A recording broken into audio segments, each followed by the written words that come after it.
వెనిజువెలాలో నిమిషాల వ్యవధిలో సంభవించిన భూకంపాలు ఆ దేశానికి తీవ్ర నష్టాన్ని మిగిల్చాయి. అయితే వెనిజువెలాలో భూమి కంపించిన సమయానికి అటు ఇటుగా గంటల తేడాలో అమెరికాలోని కాలిఫోర్నియాలోనూ జపాన్లోనూ భూమి కంపించింది.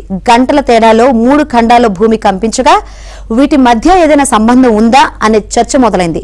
భారత కాలమాన ప్రకారం జూన్ 25వ తేదీ తెల్లవారుజామున 3:34 వెనిజువెలాలో 7.2 తీవ్రతతో భూమి కంపించింది. అక్కడికి నిమిషంలోపే 7.5 తీవ్రతతో మరోసారి కంపించింది. అక్కడికి 30 నుంచి 40 నిమిషాల తర్వాత జపాన్లో 7.2 తీవ్రతతో భూ ప్రకంపనలు ఏర్పడ్డాయి.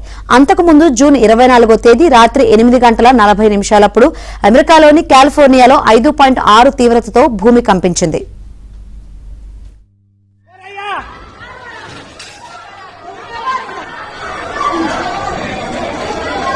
No hubo caídas fuertes, sin embargo, hacia la Candelaria, hacia allá abajo está completamente cubierto de polvo. Me imagino que se han caído escombros de algunos edificios. ఇలా కాలిఫోర్నియా, వెనిజువెలా, జపాన్లో వరుసగా భూమి కంపించింది. అయితే ఈ భూకంపాలకు ఒకదానితో మరొకటి ఎలాంటి సంబంధం లేదని నిపుణులు చెబుతున్నారు. వేర్వేరు ఖండాల్లోని ఈ 3 ప్రాంతాలు వేర్వేరు భూపలకాలపై ఉండడమే ఇందుకు కారణమని అంటున్నారు.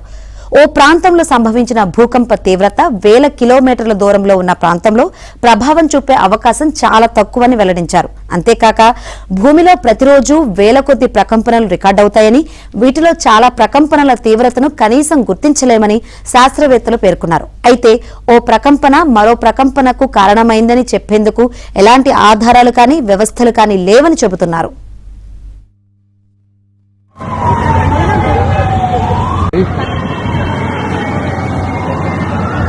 Nada huevo, nada, marico.